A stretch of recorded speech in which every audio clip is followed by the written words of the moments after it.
Hello, and welcome to Andrew Broussard Watercolors.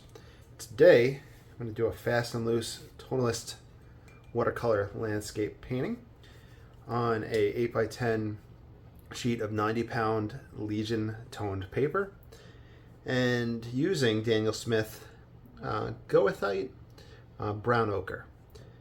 I thoroughly coated this paper with water, and then we'll get started. So this technique is going to follow the method used by tonalist landscape painters whenever they're using oils. But this is going to be watercolor using obviously water as our medium, instead of mixing in any type of gels or anything like that, like oils. All right. So I'll kind of get started with a mass right here, just looking for what type of ideas I want to have take place. While I'm doing this, I will say you are always welcome to follow along. You have my express permission to sign your own name with anything that you do when you follow along, and you have my express permission to sell anything you do whenever you follow along. I want you guys to have money for art supplies and to have fun. That being said, if you want to support this channel, I have some links down below where you can kind of pick up my coffee table book. I have the Etsy with things for sale, and I also have the Patreon where I take those donations and put them back into art supplies. I have exclusive content there, and thank you everybody that does support through the Patreon. All right. So what I kind of have coming to mind is a tree structure here. We'll have some sort of distant landmass with trees there. And then we'll look for distant trees, a bit of movement, and cat hair. So since it's been summer, I've been having a lot more time to paint with oils, so I've been doing that, and hopefully I'll be able to get some summer videos for you all with oils as well. This technique is going to use up more pigment than you're used to, since you're going straight from the tube and you're using just one color. So I would recommend trying this with any pigment so that you can see what your pigment does and how it interacts and how you can use it in the future. So we're going to have a tree mass there. Let's see what type of movement we can get for the ground for right now.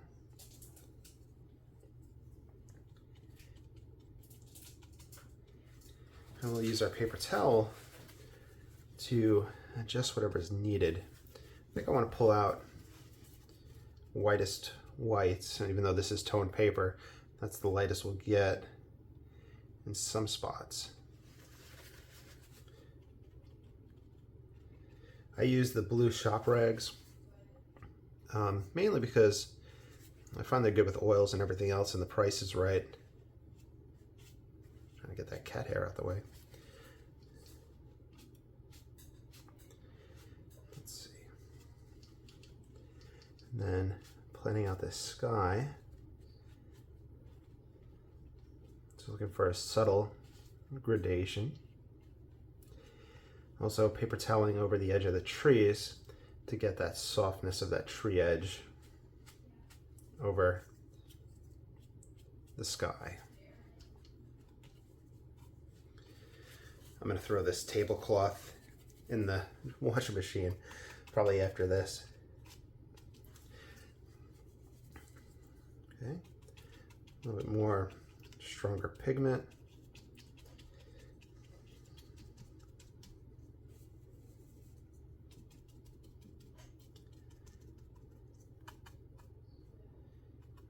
Go here.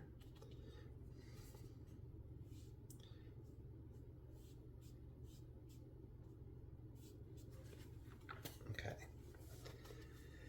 I think I'm going to want the tree line to actually come out and over here. That might be what I'll experiment with. Switch up a composition.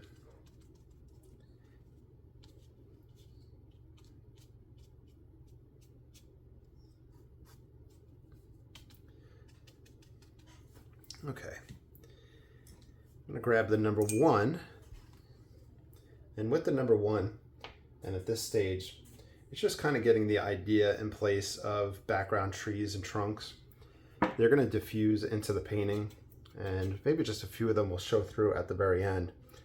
But I find this helps bring up the feeling of depth.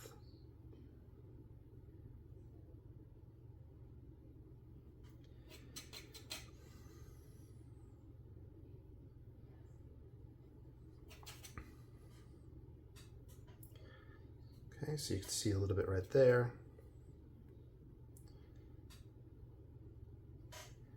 Those ideas will come through.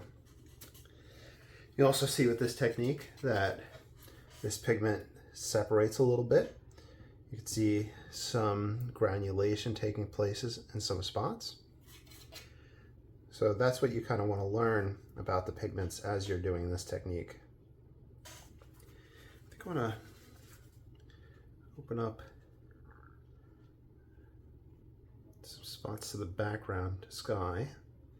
I'll try to keep some of those open throughout the process. Okay, some more straight from the tube. Just using whatever moisture is still in the Hake brush. It stays wet for quite a while.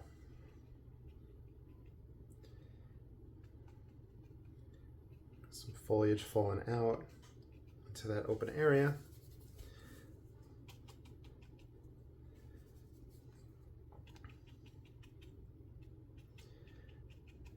And building up foliage inside.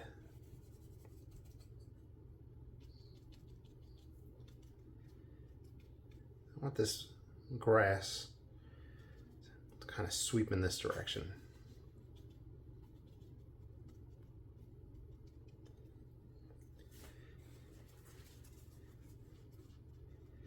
And put the idea of a little bit of water right there. Using horizontal strokes for this landmass, so this water. So it wouldn't be a landmass, but kind of getting the vibe. What I mean.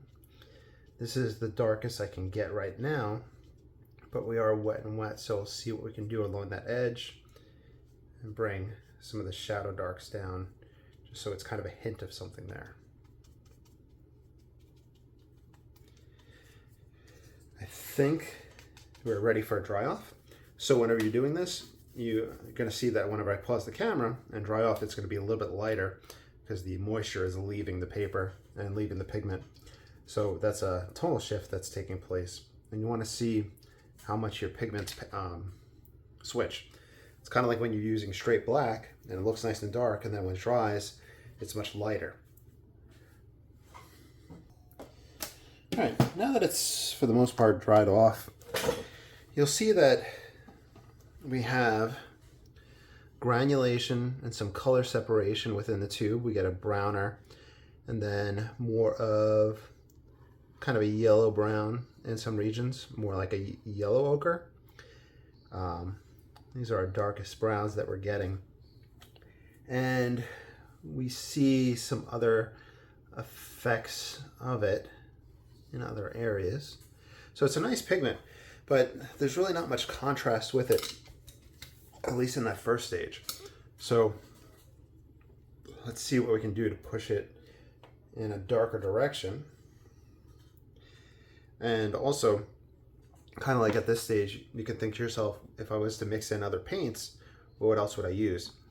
I was thinking in here, I'd probably do a burnt umber if I did, to look for those darks, to take advantage of how that looks and then get that. Another thing is looking at just the feel and the vibe of it, the time of day that that color conveys. This is more of just like a golden hour type feel.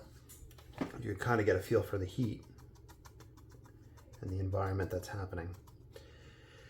So whenever I go in onto this next layer, I want to be aware of the fact that I'm really not going to get as much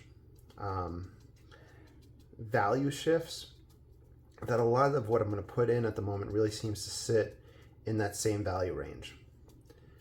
I also want to keep in mind that if I continually go over the same spot, that whole area is going to be saturated with water at that point, and it's going to change the effect for good or bad, but just be aware that you can use that and see what you want with it. Now, I do want very dark darks right along this edge, since it wouldn't catch much light. Then we would have the horizontal plane that has that there. This is using logic from a book from the 1920s, Carlson's Guide to Landscape Painting. Carlson's Guide, he has a theory of angles where upright objects are going to be the darkest because they don't catch much sunlight. The sky is going to be the lightest since that's where light is coming from. And then flat surfaces are going to lie between those two because it catches light, but it's not the main source of light. So the upright edges between water and a bank are going to catch less light than the grass or the water.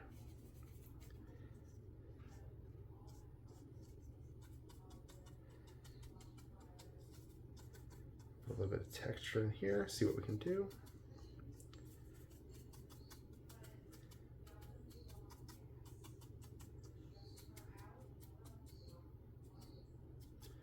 Okay. Bring around that little bird hole that I put in some spots where you can kind of see the sky.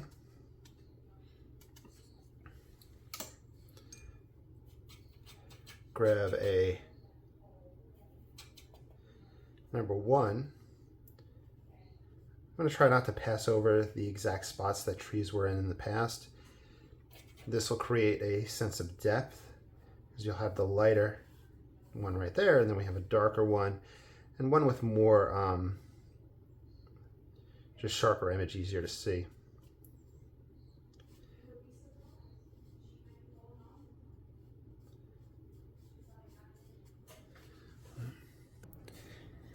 Now, personally, within watercolor and oil, and the acrylic, I'm not really doing landscapes with those. I'm doing more still life stuff at the moment.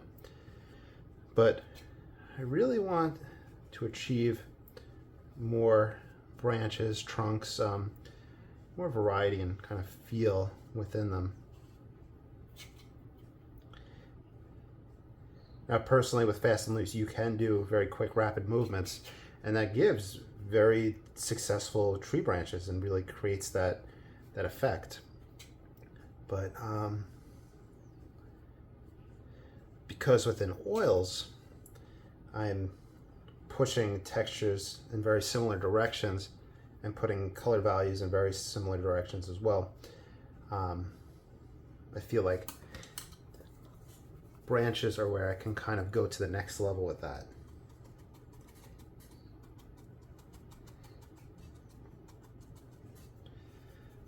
Now here, I'm just grabbing a little bit of pure pigment and using it to ground these tree trunks in place so that they're not appearing to float off the page. You're going to have grass and weeds and bushes around the base of a tree for the most part.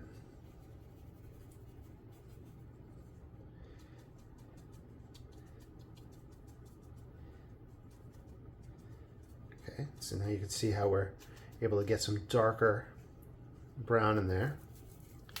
And I'm looking for that falling effect that I see within a lot of trees.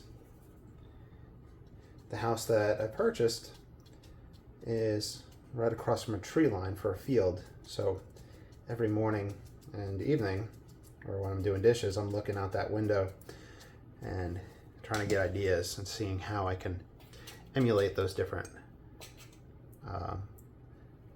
foliages.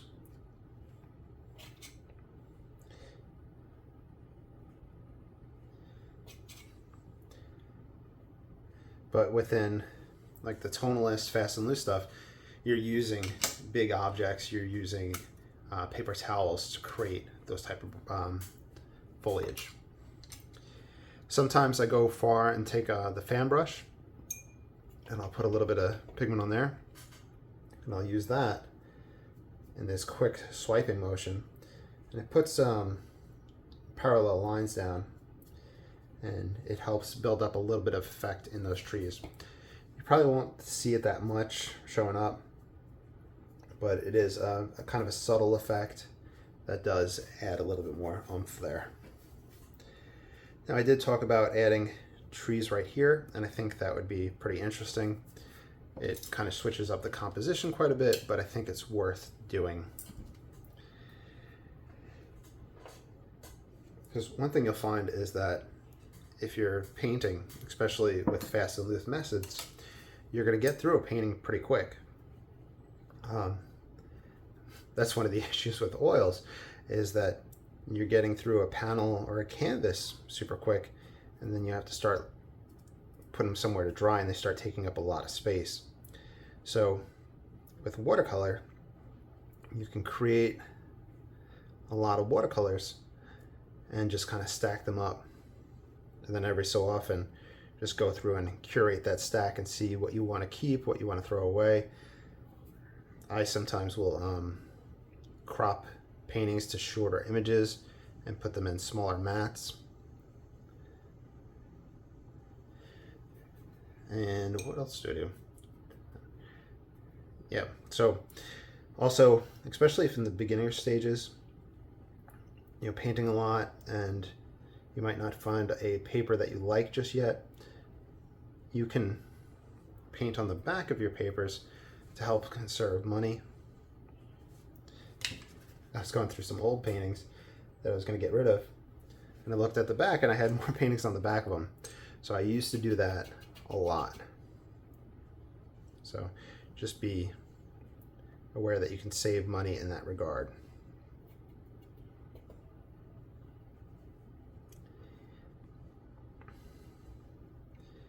By the way, money-wise, if you are looking around, I like the Stonehenge Aqua and the Stonehenge Legion. Just the 90-pound Legion drawing paper is toned, and that's why I kind of gravitate towards that, because of the toned. But it seems like a lot of people are surprised of what I can do on 90-pound, especially wet and wet. So other options, I have a discount code for the Meeden. They have pads of 100% cotton paper. I like the hot press. It mimics this type of paper more. And if you want that code, it's just Andrew that you can use for 10% off, and I get an affiliated kickback. And those pads aren't that bad, but that's when, you know, if you want white. And so far, Legion was the only website with toned cotton paper.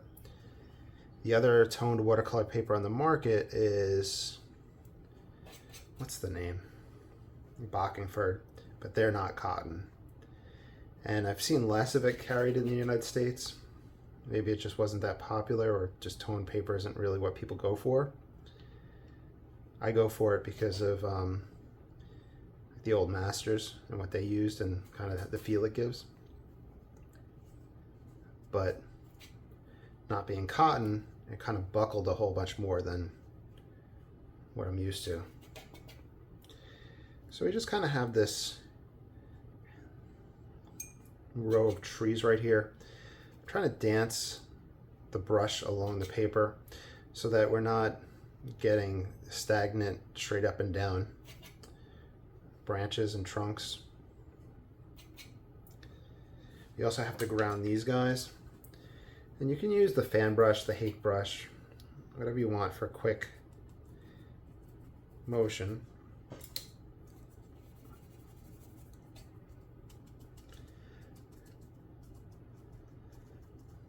And what I do, so I don't get a gob of fresh paint on here, I come up to it and I go like that, and that kind of spreads it around with what I need. That's a butcher tray that I use, by the way. They sell them for art purposes. I think it's like a metal with the enamel coating. It has a little dip to the outside edges so it can kind of pool the water around the outside.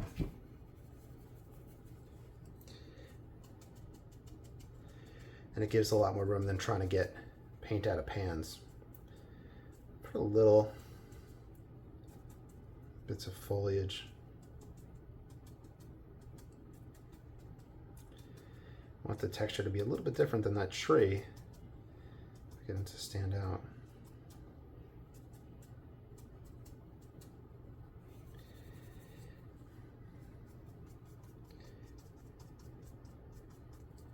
Some clumps of grass, a little bit of variation. We have it come up to that rise right there.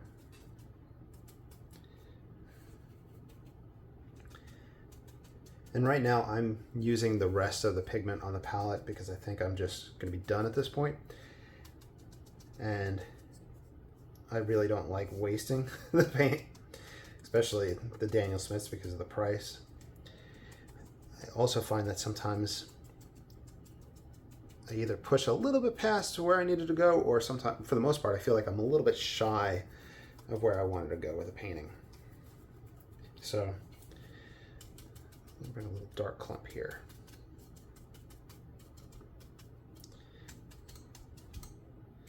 All right, we'll hit it with a blow dryer, we'll sign it, and we'll see what it looks like. All right, there you have it. I hope you enjoyed. Please like, subscribe, follow, and I'll be back with more videos. Take care and have a great day.